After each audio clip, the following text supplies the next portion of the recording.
Muy buenos días, agradecerle a la organización esta invitación, con mucho gusto se les da la colaboración y también el tema asignado, pues trataré de abordarlo en este corto espacio con aspectos relevantes para el tema de fondo. El tema es la importancia de los estudios de fase 1 en la demostración de intercambiabilidad de medicamentos. Inicialmente, hago una declaración de intereses sobre las opiniones que voy a manifestar en esta conferencia, en el sentido de que no son necesariamente oficiales o posición oficial del Ministerio de Salud,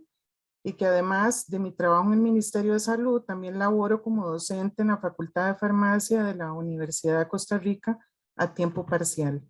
Los contenidos de este material, inicialmente pues voy a abordar antecedentes regulatorios que son muy importantes de conocer, la bioequivalencia dentro de la investigación y desarrollo, el valor de la evidencia de estas pruebas y las conclusiones. En materia de la historia del medicamento es muy conocido desde hace 100 años los problemas que se dieron en lo que era el control de la calidad de los medicamentos y la aparición de las primeras farmacopeas en 1820. Voy a dejar de ser valiente sin anteojos. La aparición de casos de falsificaciones de productos engañosos que dieron lugar a actas o acuerdos de lo que inicialmente iba a conformar FDA, y luego la variabilidad de la respuesta terapéutica que fue muy evidente con el elixir de sulfonamida dietilenglicol en 1906, y la primera norma oficial de manufactura que fue en Estados Unidos para pureza y uniformidad del contenido. Pasando el tiempo a los acontecimientos de la Segunda Guerra Mundial, que fueron los que dispararon verdaderamente el auge en lo que es el desarrollo de métodos analíticos, y la enmienda que Ophelia Harris, que tiene que ver con la tragedia de la talidomida y que concentra en ese momento la necesidad de evaluar toxicidad en los medicamentos y orientada verdaderamente a la farmacología clínica de los 70s, donde ya tenemos los primeros conceptos de Wagner de disponibilidad y bioequivalencia, donde conocemos que es una fracción del medicamento el que entra a circulación y no lo que se creía que era todo, lo que contenía una forma farmacéutica. Empiezan los requisitos a generarse de criterios de biodisponibilidad in vivo in vitro, y vienen las actas también donde se declara la bioequivalencia como una prueba subrogada de lo que conocemos como equivalencia terapéutica. Tenemos a partir de estas regulaciones la publicación de una cantidad increíble de publicaciones comunicando variabilidad en la respuesta terapéutica. Son muchísimas, yo resumo siempre las de esa época un poco para que conozcan que los medicamentos más problemáticos siguen siendo a la fecha problemáticos, y es el caso de los de estrecho margen terapéutico, anticoagulantes, antibióticos, ya sea por fallas terapéuticas, por presentar toxicidad en los pacientes, por tener formas físico-químicas que variaban la eficacia del medicamento, como el caso de la rifampicina, y aquellos, por ejemplo, asociados a utilizar una sal determinada, el cambio o switch entre productos que desequilibraba pacientes, como por ejemplo los hipotiroideos, con la levotiroxina, descontroles menstruales con los antibióticos, malos diseños experimentales que posteriormente dieron al traste con la demostración de una eficacia de un producto, y luego brotes psicóticos, por ejemplo, con clozapina por switch entre formulaciones. Esto dio finalmente la evidencia para concentrar que aquellos medicamentos que son candidatos a estas evaluaciones y que han sido base de la implementación de los listados en Costa Rica son este conjunto que ven aquí, publicados en este caso en este conjunto de referencias de papers. los antiarrítmicos, anticoagulantes, antineoplásicos, antibióticos, inmunosupresores, etcétera, que a la fecha siguen siendo la base principal de esta regulación. Tenemos el auge posteriormente en los 80s y de lo que es las inspecciones y auditorías a fabricantes y la creación del Centro de Evaluación e Investigación de Medicamentos. El concepto sigue vigente de biodisponibilidad y bioequivalencia y hay generación de guías por parte de FDA. Aparecen los conceptos de política de precios, protección de patentes, exclusividad y la publicación en el Código de Regulaciones Federales hasta la fecha,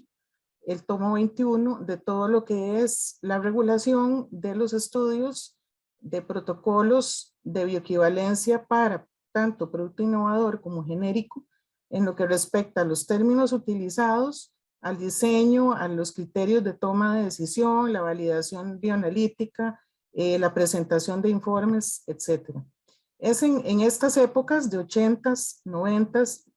principalmente por el auge de Internet, donde ya conocemos una apertura mayor de parte de autoridades reguladoras como FDA y la aparición de estos ejemplos de guías que hasta la fecha son de referencia,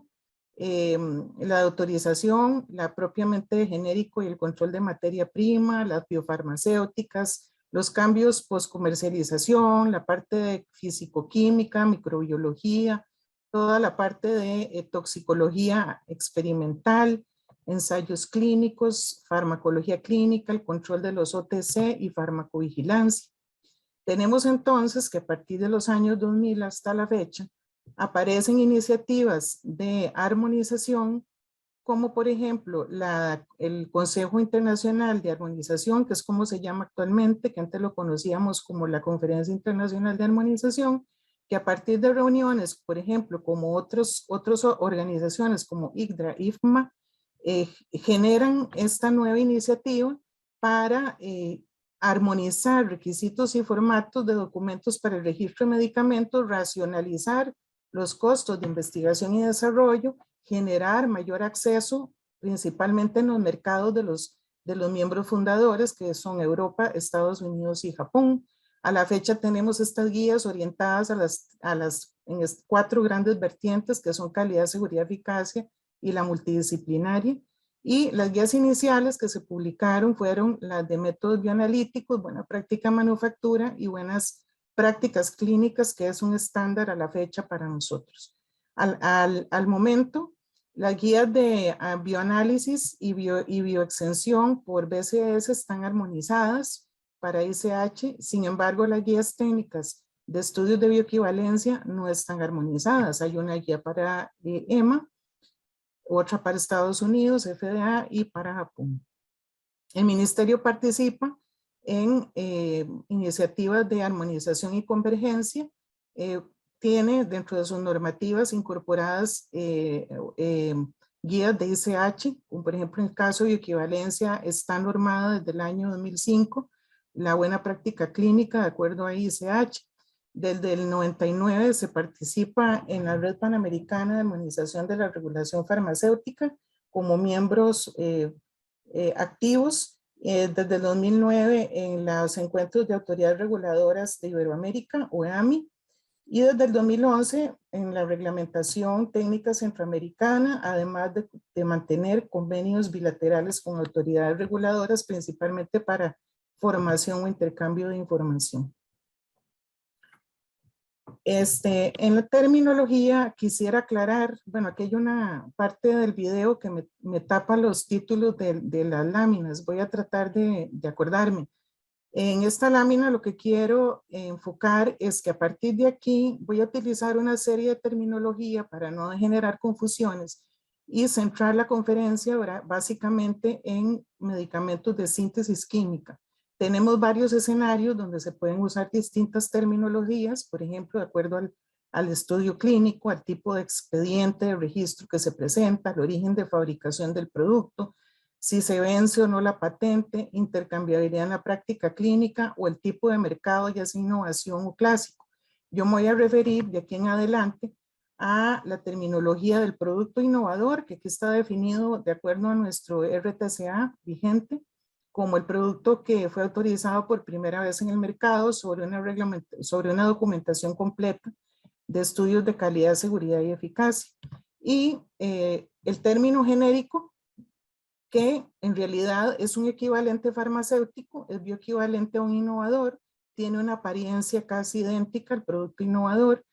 puede ser denominado con nombre genérico, o sea, con un DCI o un nombre de marca más distintivo, y que un genérico es aquel que de aquí en adelante lo vamos a entender como aquel medicamento que es bioequivalente y que se genera posterior al vencimiento de la patente del innovador. No confundirnos, como pongo al pie de página, un poco, porque para OMS genérico es un producto multiorigen y si demuestra bioequivalencia es un genérico intercambiable. Equivalente farmacéutico al producto de referencia, por lo tanto va a ser aquel con mismas cantidades del principio activo, misma forma farmacéutica, estándares similares o con palabras de calidad, misma vía de administración, pero diferentes excipientes, diferentes procesos de fabricación y no tiene bioequivalencia demostrada. Esta foto es una foto tomada del mercado para un Tegretol de 200 miligramos y una carbamazepina equivalente farmacéutica de 200 miligramos, donde ya se nota una diferencia interesante entre ambos productos. Las alternativas, era necesario citarlas aquí también porque las menciono un poco más adelante, tienen la misma fracción activa de un principio activo, distinta forma farmacéutica, concentración, distintas sales, estándares con palabras de calidad, misma vía de administración, y son objeto, las alternativas farmacéuticas, de investigación y desarrollo, es decir, son motivo de innovación, ya sea a partir de una industria que produce genéricos o de la propia industria del producto innovador. La necesidad del estudio y equivalencia pues la conocemos a partir de todo el proceso LATME, donde un principio activo es liberado desde una forma farmacéutica, debe ser disuelto en el medio para poder absorberse, llegar a circulación, a distribuirse, metabolizarse, eliminarse y producir el efecto terapéutico. Precisamente en esta parte de absorción es donde vemos una serie de limitantes que voy a citar un conjunto porque cada una es todo un tema, como por ejemplo las propiedades físico-químicas de esa sustancia, el tamaño de la partícula y la superficie que se expone, el tipo y función del excipiente que tenga en la fórmula cuantitativa, el proceso de manufactura, la vía y sitio de administración, el tipo de forma, la liberación, solubilidad en el medio, los distintos pHs, aspectos anatomofisiológicos que impactan en su absorción y la farmacocinética. El criterio clínico es uno de los fundamentales para sustentar la necesidad de intercambiabilidad o demostración de bioequivalencia. El hecho de tener, por ejemplo, un principio activo en estrecho margen terapéutico, tener dosis crítica, que es algo parecido, tener un riesgo o evidencia de fallas terapéuticas que implican consecuencias graves en el tratamiento o prevención de ciertas enfermedades. Tenemos aquí el conjunto precisamente de la clasificación BEN de la OMS, que coincide con la lista que les puse anteriormente de FDA como medicamentos de importancia para implementar esta regulación. Y por último, la necesidad, situaciones de necesidad de contar con evidencia de seguridad y eficacia. Por supuesto que hay criterios de exención para los estudios in vivo. La OMS ha dado un cambio bastante del paradigma que tenía y ahora se ve claramente que la necesidad o la posibilidad, perdón, la posibilidad de una exención es de acuerdo a la forma farmacéutica, ejemplo, soluciones acuosas orales o parenterales, que tienen absorción y disponibilidad prácticamente del 100%, y tópicos sin fines de absorción sistémica, por ejemplo. La segunda serían potencias menores de un producto que ya ha demostrado bioequivalencia, del mismo producto, y la correlación in vivo in vitro, y por último medicamentos con principios activos clase 1 de la BCS con pruebas versus el producto de referencia para la demostración de esta característica. El estudio de equivalencia se realiza solo en medicamentos genéricos con fines de intercambiabilidad, por supuesto que no. La absorción, biodisponibilidad y bioequivalencia se realiza durante la investigación de un medicamento innovador, desde la etapa preclínica en animales. Hay las primeras evidencias el perfil de farmacocinético y farmacodinámico de un medicamento para después avanzar a la parte clínica donde se prueba en voluntario sano o en enfermo ese medicamento pivotal y también en estudios posteriores a la autorización. Entonces tenemos el panorama de la bioequivalencia en el marco de los estudios, de los ensayos clínicos y dentro de la ruta crítica, tanto en preclínico como en clínico, como también en la parte de posaprobación. En los ensayos clínicos tenemos toda una evaluación paralela, además de una forma farmacéutica candidata a la comercialización, en la cual, como ustedes pueden observar en estos círculos azules oscuros, es desde fase 1 en adelante donde se mantiene toda una evaluación de la farmacología humana, a pesar de que el estudio ya se esté probando, por ejemplo, en un número muy grande de pacientes en la parte de confirmación terapéutica o de uso terapéutico. Es importante tener claro que entonces, tanto en fase 1 como en fase 2 o en fase 3, o nos devolvemos de la fase 2 a la 3 hacia el 1, tenemos un estudio de la primera dosis en el hombre, en este caso en fase 1, donde evaluamos la disponibilidad relativa y absoluta de esa formulación si lo permite, porque algunos medicamentos no son formulables, por ejemplo, en forma parenteral, para determinar una biodisponibilidad absoluta. Determinamos la cinética y la dinamia, los primeros datos para poder establecer información y eventuales correlaciones, tanto a dosis única como a dosis múltiple. Estudiar la tolerabilidad de un producto, interacciones con comidas, distintas potencias, establecer la dosis o el rango de dosis hasta los primeros signos de toxicidad como base para luego la titulación de la dosis en la fase 2 en los primeros grupos de pacientes. Entonces, el estudio puede ser también, como indiqué, en la parte de poscomercialización, donde aparece una necesidad de nuevas formas dosificadas, ya que la que se empleó durante el desarrollo del producto, pues no demostró ya en el mercado ofrecer ciertas ventajas, por ejemplo, nuevas vías de administración, situaciones donde hay interacciones y hay necesidad de corregir, necesidades de responder a subpoblaciones, como son grupos étnicos con distinto metabolismo, o personas mayores o pediatría, optimizar la formulación y también en esta parte post comercialización pues generar genéricos. Las aproximaciones metodológicas para demostrar bioequivalencia pues parten desde los estudios in vivo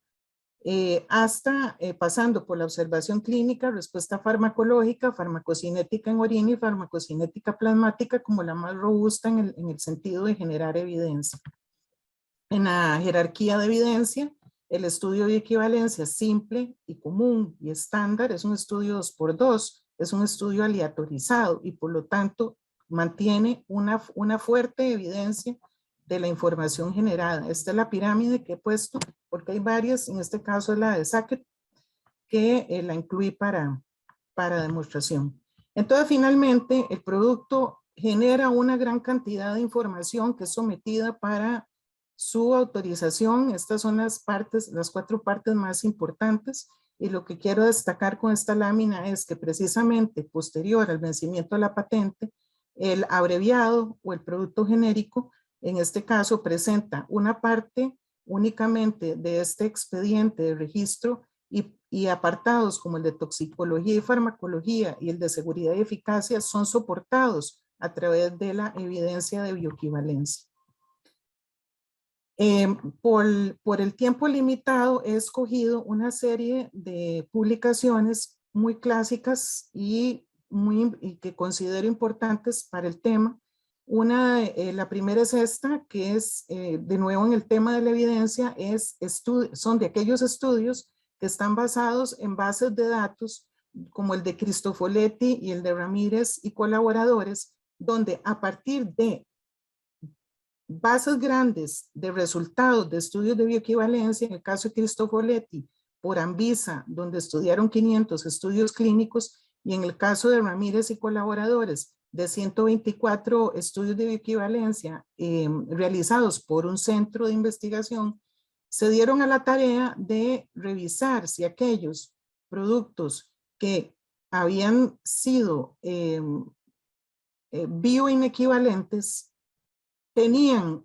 como antecedente la posibilidad de haber sido bioexentos de ese estudio en vivo. Y con lo cual, por ejemplo, que si fuera un principio activo de clase 1 o de clase 3, probablemente hubiera entrado en un proceso de bioexención por BCS. Sin embargo, en la realidad, en el momento de probarlo, ese estudio no dio bioequivalencia. Entonces son dos casos muy interesantes con información muy robusta. También quisiera incluir en esta presentación lo que es evidencia de bioequivalencia del genérico en su intercambiabilidad en la práctica clínica. Repito, genérico que lo vamos a entender de aquí en adelante como el que tiene bioequivalencia. Específicamente aquellas publicaciones donde hay demostración de efectividad y seguridad. Son muchísimas. Al principio recuerden que hubo un pico de investigación y de publicaciones en los 70s, donde más bien se demostraba las problemáticas de no contar con esta prueba. En adelante, y en el momento en que ya se implementa la regulación, también hay estudios de alta jerarquía que demuestran que el hecho de contar con bioequivalencia y no haber diferencia con el producto innovador, ya sea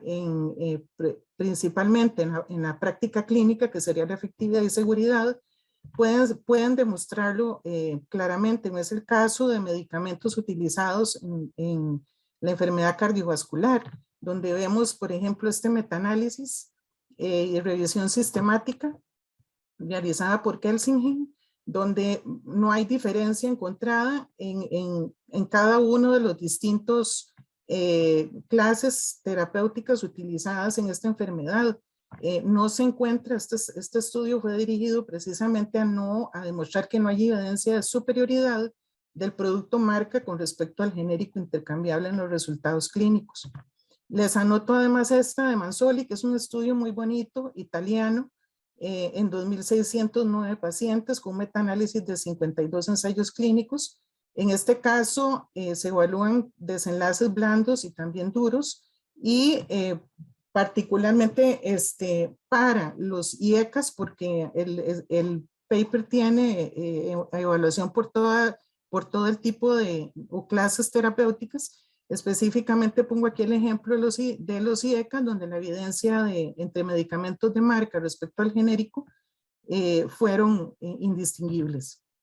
En ese caso, ese estudio era un estudio de equivalencia estadística.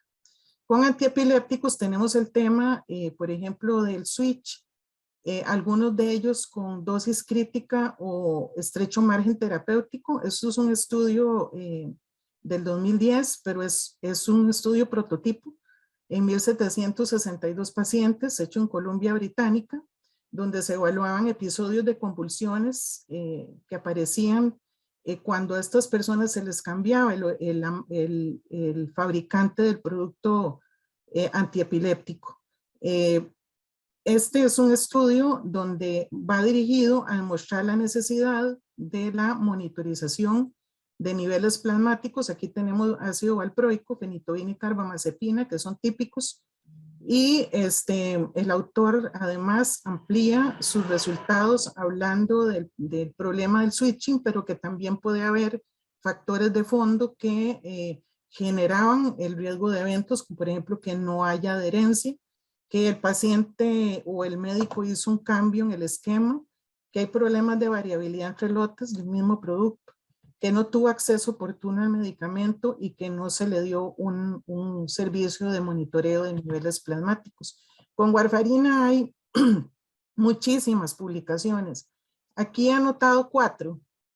principalmente porque este medicamento tiene mucha variabilidad entre productos, con baja variabilidad intraindividual. Sin embargo, a partir de estos estudios donde se hace una evaluación en pacientes mediante estudios aleatorizados y randomizados, comparando marca versus genérico, se obtienen que no hay diferencias entre los mismos y se hace siempre la salvedad del contar con la información correspondiente por ser de estrecho margen terapéutico y tener la precaución de que la sustitución de productos de estrecho margen terapéutico no deben hacerse sin la autorización del médico prescriptor. En caso de tacrolimus, lo que anoto aquí y les anoto la referencia es un caso muy interesante de colaboración entre FDA, es un estudio financiado por FDA en convenio con la Universidad de Cincinnati. Este estudio se hace en pacientes trasplantados, tanto de hígado como riñón. Es un aleatorizado de 6 vías a doble ciego y demuestra finalmente, pues, es un estudio bastante robusto metodológicamente, que no hubo diferencia para un medicamento tan delicado como es tacrolimus en el uso del grupo de pacientes que usaba marca versus el grupo de pacientes que usaba genérico. Por último, en el aspecto de publicaciones, dejo aquí 3 casos muy interesantes que son experiencias de autoridades reguladoras sobre la conversión del mercado hacia medicamentos de innovación y genéricos. El primer caso es de Arabia Saudita, el siguiente caso es de Chile, y por último, es de México, y por último el de Chile, donde hablan y que verdaderamente los recomiendo, son experiencias donde el resto de autoridades tenemos que aprender, ¿verdad? De lo que es aprender y desaprender, de las oportunidades de aprender de errores de otros también, y de las ventajas que han logrado la introducción de innovación y de genéricos en los mercados de estos países. Por último,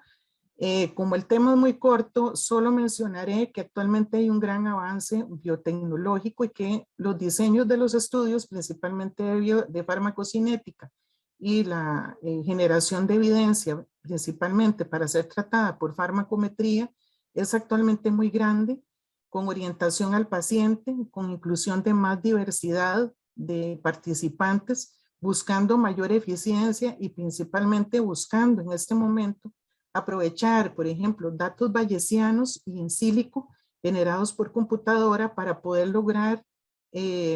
demostrar inclusive bioequivalencia con datos poblacionales.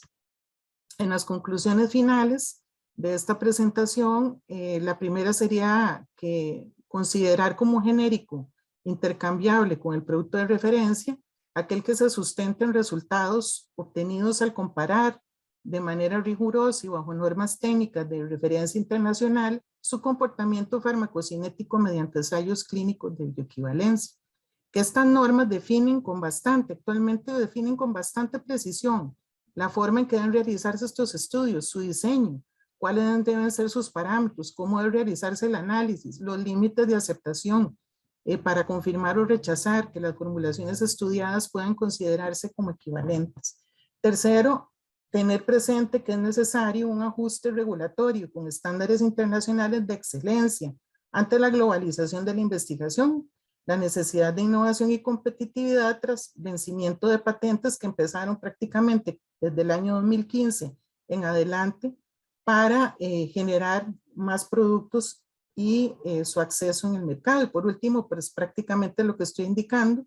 que el objetivo final de toda esta investigación y de la puesta de estudios de fase 1 dirigidos a intercambiabilidad es generar más disposición en la sociedad de medicamentos intercambiables con evidencia científica que dé confianza al prescriptor, al dispensador y a los pacientes, que contribuyan a un acceso equitativo y a la contención del gasto del sistema sanitario. Estas son recomendaciones de la OMS, que había tenido una posición bastante reservada en muchas de sus publicaciones y ahora ha roto el paradigma. Ellos recomiendan una oferta en el mercado de producto de innovador y productos intercambiables, pero con equidad, que es el mensaje que quiero dejar aquí, que la calidad, eficacia y seguridad de los medicamentos debe ser igual para todos. Solo un pensamiento, porque todos estamos en una vida de construcción y transformación, y pensar que aunque encontramos muchos caminos, muchas piedras en el camino, depende de todos nosotros si las usamos para pared o si las usamos para establecer puentes. Les agradezco mucho su atención. Este es mi correo. Esta es la dirección de la página web que invitamos a que visiten. y estoy para servirles y muchos éxitos a la organización.